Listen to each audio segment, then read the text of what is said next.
Hi guys! With so many LMTTs that I've never tried before, I'm going to throw in a 10 just so that we're not all trial and error, because if things go strangely awry in all of my LMTTs, it's kind of dull. So I need to share with you things that are worthwhile. One of my 10 recipes, in my opinion, somebody may have a better spaghetti sauce recipe out there, I don't know, but this is the one that I love. This was intended for lasagna as the layer of sauce in lasagna, and I've made it into my go-to spaghetti sauce. I think this is a good base for spaghetti sauce. I've written it all down in the description if you want to write down the ingredients.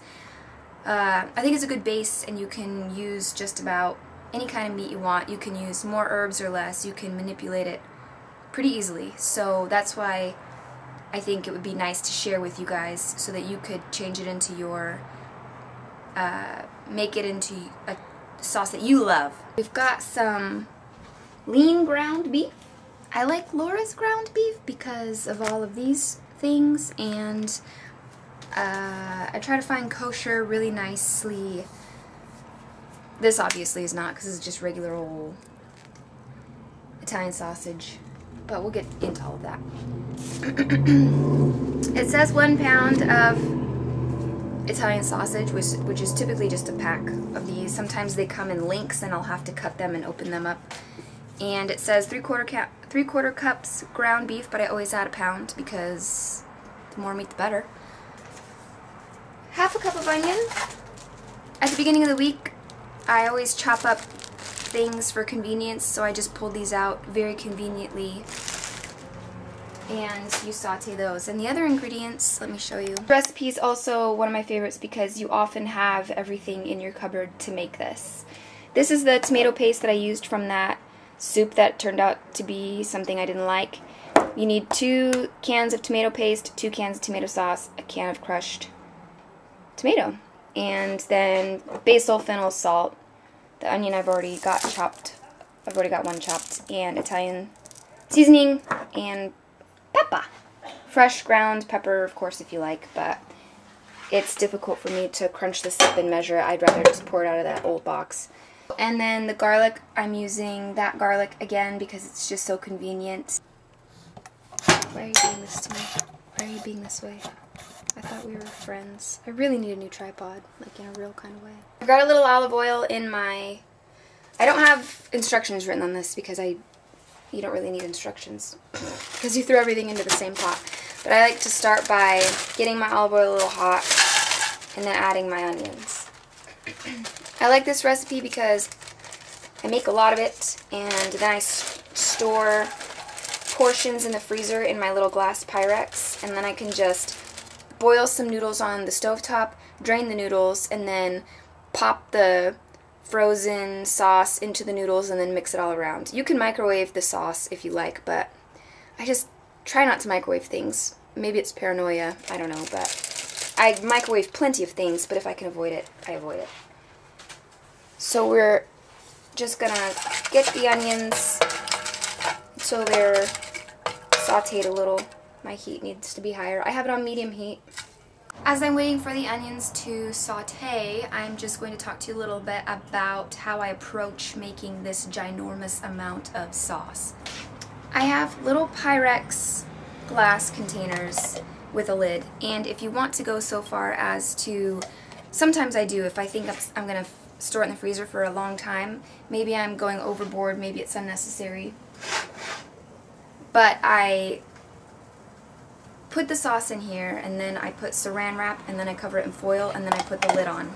And then sometimes I take a, what are those called? Post-its or just tape, and I write the date that I made the sauce. But I always went through the sauce so fast because it's extremely convenient. I would just pull one of these out of the freezer, and these are the 2-cup sizes.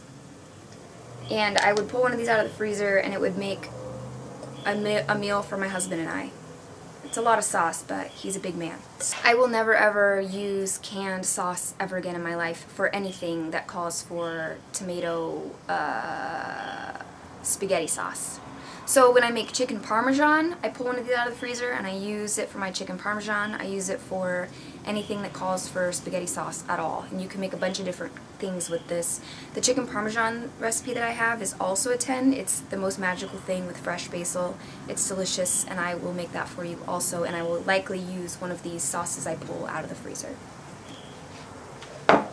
Shout out to my little brother-in-law who's going into boot camp right now. Like today, this very day, he's leaving to boot camp, and I'm...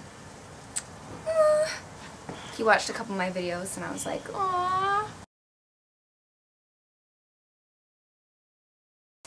Okay, my onions are translucent, so I'm going to add 2 cloves of garlic, which I don't really know how much that is, but why not? It's spaghetti sauce. Can't really go wrong with that. Give it a little mix. And I'm going to add my ground beef.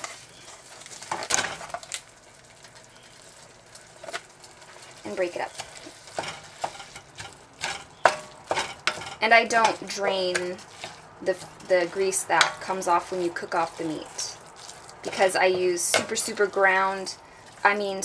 lean ground beef, so it hardly lets off any fat. And then you have the sausage, which does, but you can't really, after the giant amount of stuff I put in this, it's just flavor, you know? It's just good flavor. You can drain it if you want, but I don't.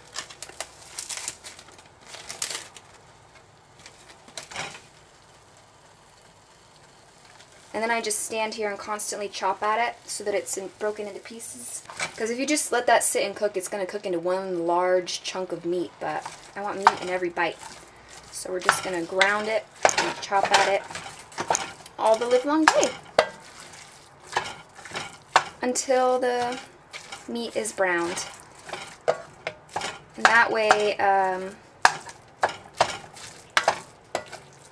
because if you add all the sauce and everything right now, and you plan to eat it right away, you're not going to be able to tell if the meat is done because it's going to color all the meat. So when you brown the meat like this, you can see that it's cooked, and then you add all the rest of your ingredients, and that way you're not worried about eating raw meat. Can you dig it?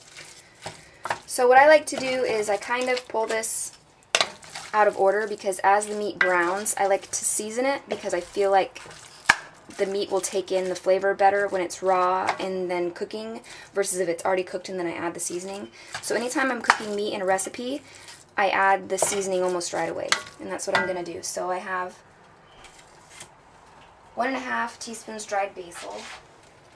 Always smell your herbs. If they don't have a nice fragrance, then they're probably old, because there is no expiration, but there's 1.5. I mean, there might be an expiration, but I know if you're like me, you keep your seasonings for forever. And if it still smells fragrant, I consider it good. This sauce is even better the next day, or as I keep it in the freezer. If you eat it fresh, it's great, but this is one of those recipes that when you let it sit a while and let all of the flavors meld together, it's better the second day, in my opinion. Sometimes if I plan on eating it, like if I'm making it for my husband before he comes home, I'll just have it simmering on low on the burner for quite some time, like on super low, just to let the flavors build if I'm eating it the day of. Like, I don't make it immediately and then serve it. I like to let it sit. And then I need 1/2 teaspoon fennel seeds.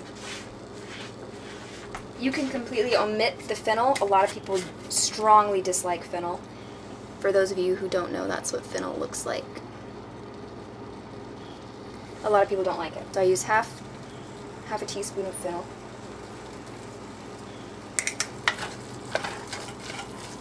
You can smell it already.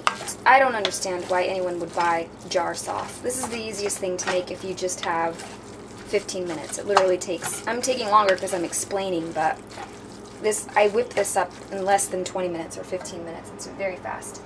So, a teaspoon of Italian seasoning. I've ran out of Italian and used herbs de Provence or whatever, and that was fine if you don't have Italian. And if you don't have Italian, you can Google different versions of Italian seasoning, because it's really just a mix of oregano and other Italian herbs. You can make your own Italian seasoning at home. A tablespoon of salt, I'm just going to keep using my teaspoon measurement to avoid dishes, and 3 teaspoons is a tablespoon.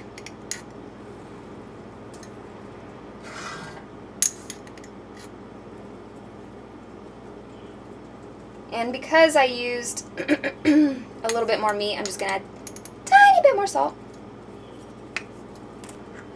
1/4 teaspoon black pepper.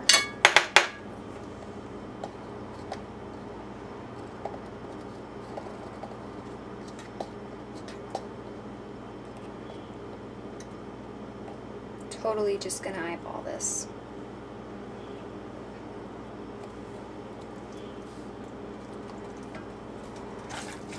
And then as soon as all my meat is browned, I will add the sauces. Okay, you can see that the meat is cooked. There's hardly any juice in the bottom because it's really not that much fat. That's why I don't drain the Italian sausage. 1 can of crushed tomato, 1 28-ounce can of crushed tomato. I've used these with whatever cans I have in my pantry. My pantry is literally a little roll-away cart I stick in between the fridge and the wall. It's a pretty cool pantry. Anyway, I've used just regular crushed, I've used fire roasted, I've used Italian seasoning. You really can't go wrong by adding any of those things. Paste, because this is, I used about a tablespoon of that can. But this is from the soup recipe I made earlier, a couple days ago. You don't have to break up your meat as much as I did. I like there to be a little meat in every bite. I make my chunks a little bit bigger for my husband because he likes it to feel like he's eating the meat, you know? It's not all ground up or whatever. It doesn't matter. You can break it up into whatever size you want. 2 8-ounce cans of the, or 1 16-ounce can obviously, of the Hunt's tomato sauce.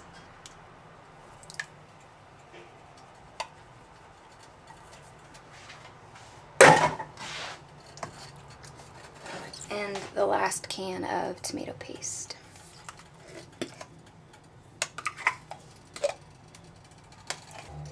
And then you add 4 tablespoons of fresh parsley. I've used regular flat leaf parsley, I've used Italian parsley, I've used all kinds of parsley. I've even used dried parsley when I ran out of fresh parsley.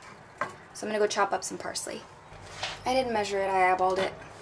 4 tablespoons is a 1/4 cup. I've used other fresh seasonings in this, like if I have leftover basil that's fresh, I'll add a tiny bit of that to just give it life. I've done all kinds of stuff to this. You can really do anything to it. Some people add sugar to their spaghetti, some people add, I don't know, all this extra fancy stuff. I don't add sugar to my spaghetti. Okay, I'm literally just going to let this sit for 20 minutes or so and just put it on low, low, low, and let it simmer for 20 minutes. Just let the flavors meld a little. Come back and stir it every once in a while. And then I'm going to show you how I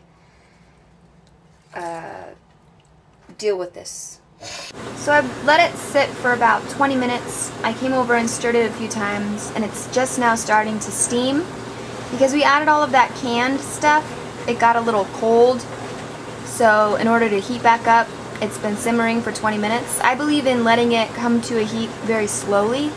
You could just keep it on medium heat and heat your sauce really fast and eat it, but there's something about letting it cook off slow and nice that just help the flavors combine, in my opinion. I could be making that up, but it just tastes better. Sorry that you can hear the washer. I'll try. Okay. I turned off the heat 10 minutes ago, 15 minutes ago. I started making noodles. But you guys have seen that, you guys have seen that video. I'll link it in the description if you've never seen my pasta noodle making video. And I've tried several different kinds of pasta since then. I've added butter instead of oil, I've added milk to it. It's basically just a base of egg and flour, but I'll link that video below. What I do is, okay, there's a few things that you need to keep in mind. Though people have for years, you probably have yourself, I don't know, but you really should not stick an entire bucket of hot sauce in your fridge.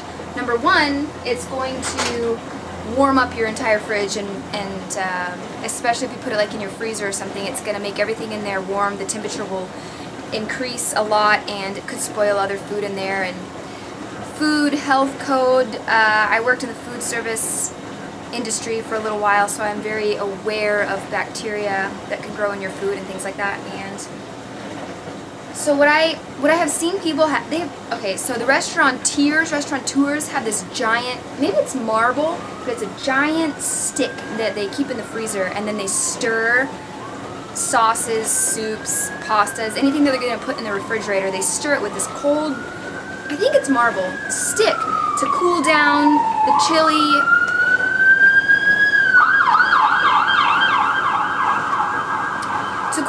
To cool down the chili before they put it in the fridge.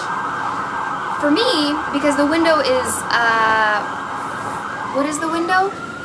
Oh gosh, it's been so long. It's been 15 years since I worked in the food industry. 14 years.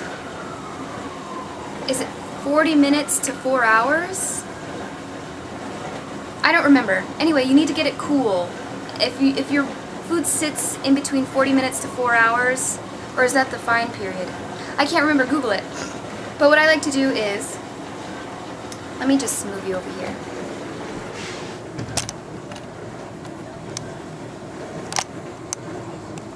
I get a little rack for some air. I open the windows. It's nice to get a breeze, and I have my individual sized portions here. It does cool off faster. Obviously a giant bowl of sauce is not going to cool off very fast. So just for the sake of even cooling a giant container, even if you intend to store it in a single giant container, this might be a time where you should waste some dishes and just separate, just separate the sauce so it'll cool off faster if you're concerned about foodborne illness. So I'm going to step over here. My sauce is right there. I'm just going to take a mover. I'm going to take my wonderful ladle that we saw in the last video.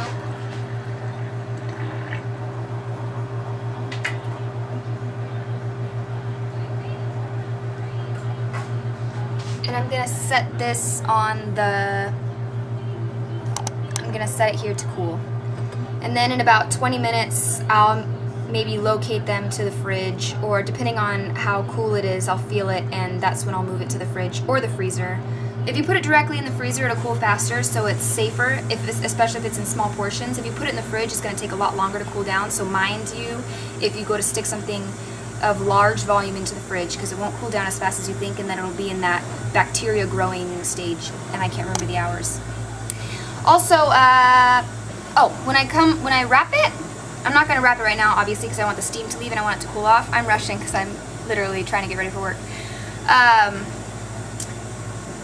In my brain, to avoid freezer burn and things like that, I tried to leave it to where I'm going to fill this more. It's going to be filled almost plumb full, because I feel like if there's less oxygen or less room in the container, there won't be, the ability for it to get freezer burn is smaller.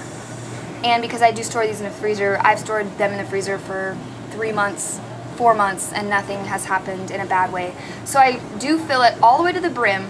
I didn't because I was carrying it over here, but I'm going to go fill it all the way to the brim.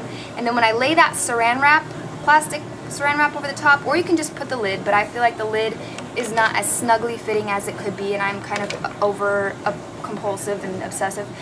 I lay the saran wrap flat across the sauce because it's full to the brim and there's like no room for air in there, and then I'll either add foil or I'll just put the lid, but that saran wrap right over the top helps to not let it get freezer burn. And then I just go store it all in the fridge. So I'm going to fill all these up, let it sit here for the next 20-30 minutes, feel it out, stick most of them in the freezer, some in the fridge, and stuff like that. Okay? Thank you. I'm not going to try this because I just brushed my teeth. As I said, I'm going to work and I'm not hungry. I don't need to try it because it is the best spaghetti sauce I've ever had in my life. Okay, another thing. Fun fact. This is all the sauce, and each of these Pyrex containers are 2 cups each. So that recipe makes 2, 4, 6, ate 10 cups of spaghetti sauce, and it only takes me 5 Pyrex containers to store all of it. I'm probably going to use up this one today and tomorrow, keep those in the freezer, and use them whenever. Okay, so it makes 10 cups, just for your, yeah. Okay,